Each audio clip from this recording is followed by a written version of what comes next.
Hey guys, how's it going? My name is Arden, and today we're talking about Jeff Lemire's Family Tree Number One. Hang on, I gave myself too tight a deadline. Now I haven't posted this stream on social media yet, so I guess we're doing it live, or at least some of it. But yeah, I figured I had a long shift today, but we could sneak in a stream. And I have this new image comic by Jeff Lemire, Phil Hester, Eric Gapster, and Ryan Cody. And this is actually not my book. This is, I don't know if you guys can see it, it's a library book. I saw this just kind of in the recent book editions from my local library, and I picked it up. And we've talked before about different reading habits of people, like different ways you can obtain comics and that sort of thing. And I liked. Oops. Damn it. Sorry, guys. I will get my attention to the stream now. I quite like this book on the whole, but the library is a good way to kind of mend those gaps. I don't have a ton of library usage in terms of graphic novels or comics. I usually use them for regular books, such as right behind me. There's a large stack of books here, but normally I do like the library for picking up things like a graphic novel such as this that kind of slipped by me, because obviously all of these first issues came out in individual books, but I never really picked them up. I like Jeff Lemire. I think he's an interesting and creative writer, and I think this is an interesting combination of the first four issues. Frank Perry says, "What is this book about?" I just got here. I haven't even gotten to that yet. I'll get into it in a minute, so don't worry about that. I will say, well, yeah, no, I'll say this first. We get the thing about this book. It kind of gets into something that I've talked about a lot in terms of indie reviews throughout the year, which gets into how to start off an indie series. And I was saying how like the first issue in a book, especially a new series where you just kind of got to go into the ground up, like Family Tree or pretty much any Image series we've talked about this year, along with several other non-Image indie comic books and series we've talked about. You need to kind of come out of the gate strong. And if you want a good example of a strong first issue of a book where it's just like a single floppy, check out my review of Department of Truth, which I think is like the strongest Image book currently being published at the moment.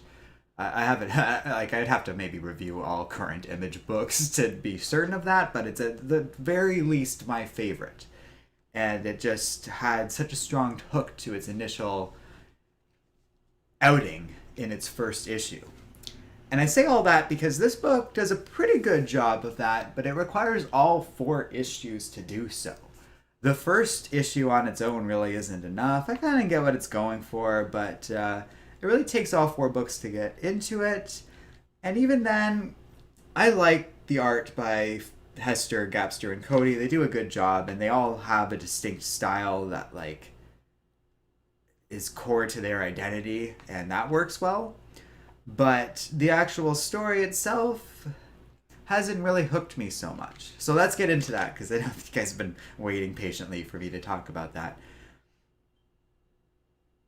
Yeah, okay. I don't normally do this, but I thought the back of the book might have a good uh, summary of this, so I'll read it. When an 8-year-old girl begins to transform into a tree, her single mom, troubled brother, and possibly insane grandfather embark on a bizarre and heart-wrenching odyssey across the back roads of America, desperately searching for a way to cure her horrifying transformation before it's too late. That is an excellent summary of what happens here, but it is very strange. Because a book about a girl turning into a tree doesn't sound like much on its own, and where its strengths lie is in its character work and in its framing. Because what they don't mention in there is there's like this narration of how the world has ended and it all kind of began here, and this narrator was there to witness it all, and it's clearly one of the family describing what happened. I think it's the grandfather, we find out at some point, is narrating this. And the transformation in the little girl I wouldn't call it brutal, but there is something horrifying about it. Like a branch just starts growing out of her back. And her brother and mom have no context for that or anything like that. So their reaction's like what you would react to, like a little girl, especially one in your family, transforming like this. And they freak right the hell out. And not in the like, they you know, mom's still mom, and she's like, wait, we gotta get this kid to the hospital. And the brother's like with them pretty much, but he's like swearing and stuff like that. And then they are suddenly attacked by these strange bald men who are like, get the girl. And they clearly know what's going on. And that's it. Like, that's pretty much our intro, our first issue. And that's what I mean why it's like, well, there's not a lot in the first floppy. I can't imagine what people who got it thought of it. But maybe they're like, well, you got to give it a chance. You got to go with the series. But that's a hard sell for like buying a single floppy on its own. The graphic novel is stronger because it has that. But the men do get stopped at the end of the first issue by Grandpa, who's got a shotgun and a rugged ass beard. Think like the opposite of whatever's going on up here right now. And the uh, he kind of like rescues them, but is clearly like outside of the family. And then in issue 2, we kind of learn more about Grandpa, and we learn that the father of the little girl, and like so the father in this family, also turned into a tree. And this is apparently something that runs into the family. And as Grandpa's talking about it, he's like, well, that's why, like, your dad didn't run off and abandon your family like everyone else in the family thought of up until this moment. He was turning into a tree, and he wanted to spare them from dealing with this at all. Raphael says, or Adrian says, this is a series I get. Fair enough. It's a very simple premise, and in some ways that kind of works. I think it's one of those situations where this is a well, competently made book, and I don't know, maybe we'll talk a bit about why it just didn't work for me. But very subjectively. Thanks, Frank Perry, for the nice comic or comment about how cool I am. Jury's out on that one, though. Frank Perry says, was Max on Image back in the day? I have a few I gotta check back. I always wondered what was Max. I know he was the little boy mind. Are you talking about, like, the Max imprints? Because those are just, like, a different line of Marvel books that used to come out. I'm not sure if that's what you're referring to, though. I might be off. Anyhow, so Grandpa explains that the guys who attacked the family are like these weird cultists, and they actually killed the father. And it's pretty brutal. And then we cut to the present, which, by the way, I just noticed. A caption indicates is in 1997, which is interesting. But as he stops to get gas and the rest of the family has fallen asleep while he's telling them this story and stuff, he takes off a glove and a voice starts speaking to him because he has a wooden hand. And the idea is that, like, Grandpa's been carrying around a little bit of his son on him this whole time. It's a sweet little moment, as weird and insane as this book is. So then the little girl starts to grow her tree self more and more, and she starts to... Okay, I forgot about this part. And this part is kind of where we get more interesting, because this little girl starts to get hooked into this hive mind of other tree people, including her father, and she gets to reunite with him, and he explains, like, oh, I didn't abandon you, like, I'm sorry, but this insane thing was happening to me. I kind of get where the dad was coming from. Like, what do you... There's no way you involve your family with that without ruining their lives, especially because he was actively being hunted down. So he kind of shows her around that there's other people connected to this tree, and they have like this interesting structure, and they all have their own little room where like they can have their own stuff in it, like all their own personal items they want. It actually, like, it doesn't seem like a terrible place the way the father describes it. And like it's not like he seems under the thrall of something. They're really connected in some way, and it seems like there's something running through different bloodlines in the human race that this happens to them. But it's unclear what exactly is going on or where they are. They seem to be in some sort of mind space. Like I said, it's some sort of hive mind, so it's entirely like a psychological. Frank Perry says Max, the purple and yellow bird looking guy. Oh, I don't know if that's Image or not. I'm not sure actually. I think it is. Yeah. If sorry, you're scratching at the back of my memory there. um, yeah, because that, like you said, back in the day. But I don't know. Anyways, he's like, oh, and it's not just these like personalized homes, and he takes her, and I don't fully understand where what her perspective. Oh yeah, so he takes her to like this little branch, and she looks outside, and they're part of this massive tree that like perspective is difficult, but it just seems to span out from everywhere. Like you can't even see where they're looking out from really in the tree. It's just so big. So it's like a skyscraper sized thing. And it overwhelms her, and in the real world she passes out while she's being taken by grandpa to this like healer of some kind. So then we get into our last book. We get to know the brother a little bit more. He has a really neat scene where Grandpa teaches him how to shoot a handgun because he's like, well, you guys are probably going to need to know this stuff if you're going to be hunted. Meanwhile, the girl is like got half like her arm is completely covered in branch at this point. The healer that she's taken is to talks to the mom a bit, and she's like, "There's no way you can stop something like this." And I understand, like people just can't believe this is happening, but there's no stopping this. All I can really do is manage the pain and make sure she's okay as she undergoes this transformation. But this is who she is, kind of thing, which we've pretty much gotten the indication of. Grandpa comes in and he's like, this like the mom starts asking like, is this what happened to Judd the father? And he's like, yes. And he's like, but he died, at least most of him did. And this is when he decides to reveal the hand thing, and she's freaking out a bit. But mom's handling a lot of this well. Like I like the characters because they're not like obnoxious, even though they're, because there's a way that this could happen where it's like, oh, what's happening, what's happening, like we don't want to go with you, grandpa, you were mean to us. They seem to get a pretty solid understanding of the situation, how dire things are, and they're on top of things. Like the brother, I like that character. He's like a teen and kind of like you get introduced to him as like a pretty standard rebellious teen, and that's okay. But there's a clear indication that he's not playing around and stuff, and that's like he readily learns how to use the pistol and stuff. Pretty soon, the family is once again attacked by crazy cultists. The healer like stabs one lady in the back of the throat. It's an awesome little moment, and they all rush out to run away. But like when they run outside, a lady, I don't know if it's a lady actually, but someone pulls a gun on them. I think it is just an older gentleman, and so the brother takes a machete and chops the dude's hand off. I thought that happened, and he like, and that gets into what I was saying about the brother's like a pretty strong character, and even though he's dealing with all these new things, he wants to protect his little sister, and I really like that side of his character. Meanwhile, Grandpa stays behind to hold off the rest of the cultists, but the brother kind of runs back to give him a gun to give him more of a fighting chance.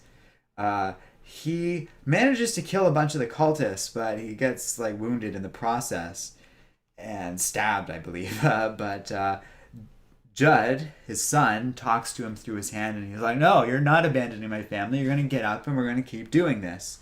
And he's like, all right, for them, I'm going to do it. And he gets up and just charges a crowd of people. And they like start shooting him and fighting him. But, actually, yeah. And he gets knocked down. And Judd's just like, get up, Dad. And like, but this time Grandpa doesn't respond. And he's just surrounded by all these cultists. And it's a pretty strong ending.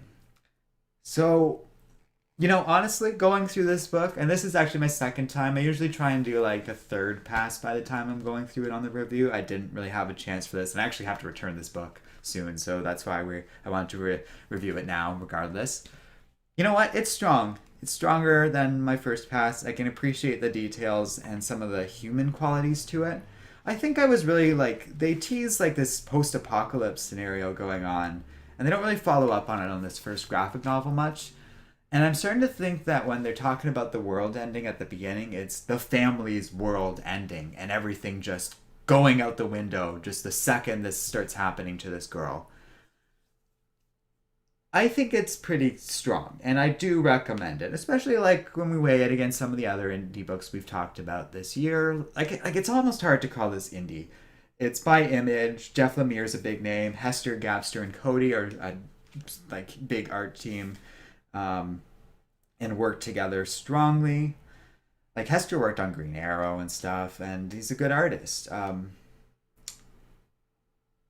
But there's a certain style to him that I know from some other indie series I'm blanking on. But I think I do recommend it, and I'm being a little shy because out of the four books, it's very simple and also very short. It really feels like, oh, this was a good first part of a story. And for a whole graphic novel, that's a bit of an ask. That being said, I had to check the cover price because obviously I didn't pay for this one. $10 US. That's not bad. That's pretty, like, okay. That's about right for a comic price wise. And like for a book, it's pretty good. But then we have to weigh it against, like, okay, if you were to pay $10 for a movie ticket, this isn't like the equivalent of a movie experience. Like, even in terms of length. Is it that a fair comparison? Well, that gets into like how expensive these books can be and stuff. And I do think, like, I don't want to give it a full recommend because I was a little disappointed the first time. Walking it through you guys, like with you guys now, I can appreciate the parts of it that I liked and I really play up. And I forgot how much I enjoyed that ending. Because I just genuinely wasn't sure what parts I were remembering and what parts I was getting jumbled up as I was going through it. I was like, oh, all that stuff did happen. And it was great. There's a lot of potential here. Maybe we'll leave it at that. And maybe you should wait around until an omnibus gets published or something. I don't know. And that's weird for me to kind of get a little soft on it. But I don't know. Like, maybe it's because I brought up Department of Truth earlier, and it's like, yeah, that is still my favorite Image title. And it's like, does this compare to that? It's like, no. I would argue I got more out of the first floppy of Department of Truth than I did out of this whole graphic novel. And I don't want to talk up that other series too much. I just want to kind of explain why I'm a little soft on it. And I think the other thing, and I kind of mentioned through like during the walkthrough of the book, that part of what doesn't why I am a little soft on the recommend is I think it doesn't appeal to me personally. And that's a very subjective thing. And I was like, oh, I'll talk about this once I get through it. And I think the reason for that is like I know post-apocalyptic stuff and I really have a certain angle to it that I like to see in books and I get really interested in the world building around that and stuff. And this book really isn't about that. And that's okay. And the tree stuff, it's like I don't know. That doesn't really I don't get a lot out of it besides the initial body horror. And the hive mind thing is kind of interesting but underplayed. So it's just like, well, the family dynamics are okay, but I like what this book is about and what it's like doesn't appeal to me personally. So I do think it's subjective. It is a competent as hell book. I recognize that, and I love like Grandpa, and like I said, the brother character is interesting. So yeah, I think I'll leave it at that. It's a pretty soft recommend. I have been a little behind on chat there. So Adrian Benningfield does confirm Max started out Image, and he does use the two X's to spell it, which probably would have helped me out a bit there. Thank you for confirming that, Adrian. Frank Perry says, I think I'm going to check this book out. People that turn into trees. This guy finds the best reads. Well, it's hard to go wrong with Lemire, and he does a lot of interesting stuff. And maybe that's part of my like where I'm stumbling a little bit. I like Descender. That's another book by Jeff Lemire. I also like what's it called? The Short Path or something like that. Another graphic novel he put out recently. Like a pretty cool hardcover about some aspect of like Native American life. I forget the details, but we used to sell that book at a store I once worked at, and Short Path. What is it called? I would recommend that book, so I'm gonna look it up right now. Secret Path. That's it. Really cool book. Completely different. So those kind of stories are more of what I like out of Lemire, and that's maybe part of it too. Is I just sort of expected something different, but that isn't necessarily bad. And it seems like because what people were saying in chat, like Adrian Benningfield says, "Oh, this is another series I have to on my pull list." I see what you're saying, but he picked it up too, and other people do seem to like it. So don't Like it's very subjective, my feelings on it, beyond just like its initial competence and interesting parts of it. It's just like, well, you heard me kind of go through the basics of the story. If that kind of thing appeals to you, then you'll almost definitely like this series. And for those of you that are coming out of this, like in live chat, who want to buy it, yeah, you're gonna like it. um, Raphael says, "So women so women that have this can get wood." I get your joke there, and he's like, "Ah, just kidding." And it's like, yeah, but they are wood. That aspect of it is kind of like interesting. I like the title too. It's this weird thing to say, but it's a fun like it's just so simple and effective. And it's an interesting idea. It's just like this girl's turned it into a tree, and what happens? I'd like to know more about the cult hunting them down too, and what's going on there. If this is indeed like some long game for a post-apocalyptic story, and it's not just some like, oh, it's the end of our world as a family thing that I was saying it could be, all of a sudden I'm suddenly more interested because it's like, oh, well, where is this story going? Because I really don't know. um,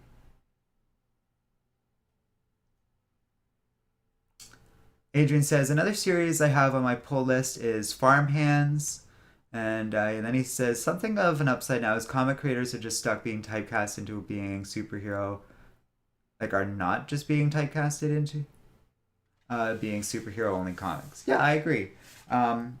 It's good that like I really knew picking up this story I could be getting anything.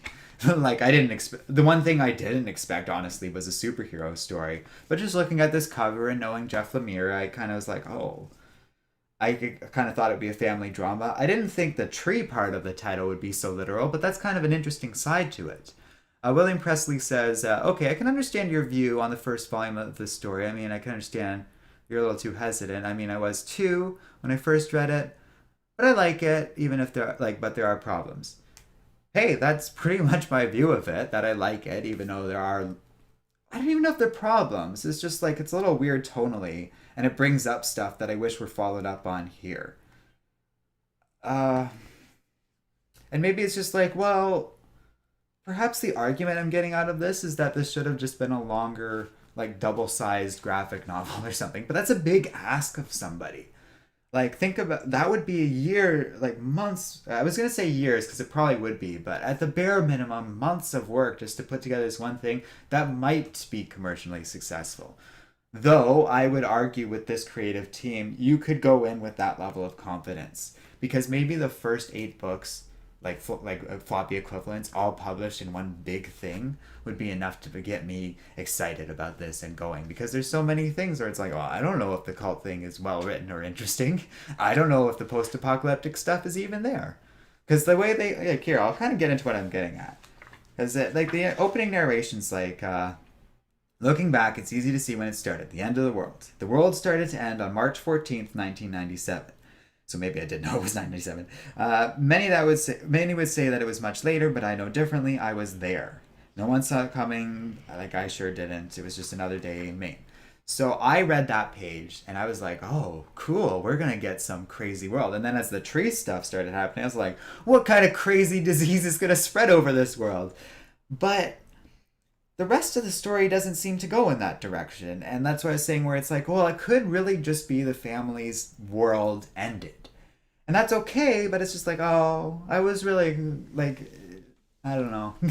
I was kind of hoping for something a little different there. And maybe that's on me. And then it's the same thing with the cult, where it's like, well, that's interesting, but they're just attacking the family without any real explanation. And if it's just another cult thing, I do have to say, like that is well explored in the worlds of horror and like fictiony fantasy genre work at this point, especially lately. The amount of horror movies that are like, oh, cult this and cult that, including stuff I like, such as Hereditary. uh, but like that gets into what I was saying too, where it's like, oh, I don't know, I'm a little bored with cult stuff.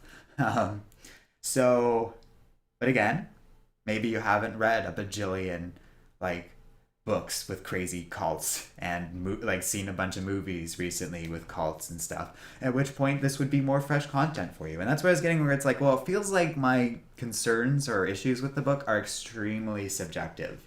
more so than usual. So it really is like, well, maybe you'll like it more than I did, and there's like a lot of honest going about it. Um, and again, like I didn't dislike it.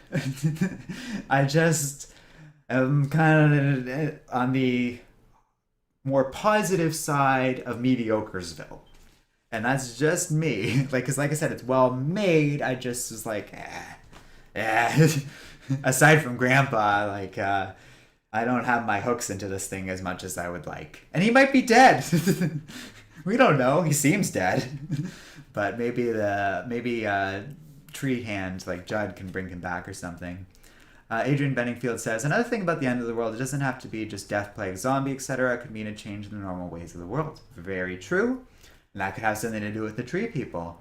And I wasn't expecting a zombie end of the world. I don't think you're getting at with death, plagues, etc. But it's just like, oh, if a girl's turned into a tree, and the opening page of this book talks about like the end of the world, that's kind of where I'm going. And it might be going in that direction, but if so, couldn't we have just gotten a page or two of a flash forward to give us a little more of a hook to be like, oh damn, this story's going places?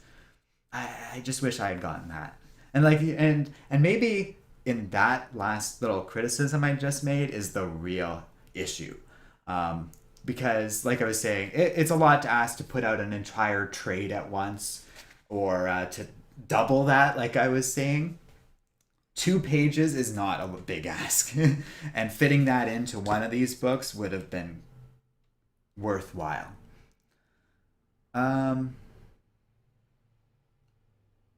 Okay. Adrian, I don't know. I read your comment before I said it out loud, which is a weird. Like, I don't normally do that because then there's just a long gap of silence, but I like it. He says, you sound like me with Deadpool. I collect them because of the X-Men connection, but I don't have a like or dislike of the character. And sometimes neutral or like kind of being in between about stuff is normal. It would be very dishonest of me as a reviewer to have an extreme reaction to everything, which I never do. But it's just normally it's pretty easy to be firmly in one direction or another. And here, I'm very in between. And I think whether or not you, the viewer, would enjoy this book really is going to depend on the individual. And that would break down, like, not just you guys in particular as viewers, but just like across the population. It would just be like, oh, this person likes this book, this person doesn't. The other thing is it feels very light on like dialogue and stuff, like even just content. For however many pages this is, but like the equivalent of 4 issues. I don't know if any of them are extra long or anything like that. This book doesn't cover a lot of content. And it's okay, because Lemire's, and that's pretty typical of Lemire. He's good at setting the stage. He's very atmospheric. He likes to build up to things. But if you think about this compared to a book from even like 1990, it's like where they just are jam-packing content in and ramming it through. This book does have a bit of issues with compression and structure overall. Like I think most of my criticisms beyond the stuff about like, oh, I'm just sick of cults, like little personal stuff, most of my criticisms really get into structure. And to be honest, that's something I would definitely would criticize Jeff Lemire of in some of his other books, is structures. Like Secret Path is a good example of a well-structured book, but it's also just a short little hardcover thing. So like it's not quite the same. But when we talk about some of his other work, I have his Wikipedia page open. It'll help me. Like some of his more indie stuff isn't like that. But when we go back in time to DC and Marvel, Future's End, I guess, is a good example. But yeah, he took over for Swamp Thing, and that was good. But it did have some issues with pacing. Green Arrow, I would say the same thing. That's what I was thinking of. I don't know if I read his Hawkeye run. Or his... I think I read a bit of... I don't know if I've read a lot of his Marvel. I did read some of those Old Man Logan titles, and we like those. But again, structurally a little weird. So I'm just saying it's a bit of a recurring pattern in his books. Less so in indie stuff. Like Descender is pretty well paced and interesting, and it had a solid first issue. Yeah, okay. So I'm kind of circling around the same points at this point. Oh, you guys can see OBS. That's funny. I moved it over for a second. Anyways, I think we'll leave it there because, yeah, like I said, I'm running around in circles at this point. Somehow I've been talking for, well, not somehow. I know how I've been talking 30 minutes for this review, but yeah, it was a good, fun stream. Thanks for Adrian, William, Raphael, Frank Perry. Most of you guys have been here with me in this stream from start to finish, so that was fun. Uh, and those of you who've been watching kind of quietly in the background, that's cool too. Or those of you watching after, it's all appreciated, of course. But we'll see you guys next time here on Comic Island. We'll see if I have enough stamina for another stream tomorrow after a 10-hour shift. But uh, whatever. If not, I'm sure I'll be around on Monday for something or another. Yeah, so thanks again, guys, and we'll see you next time here on Comic Island.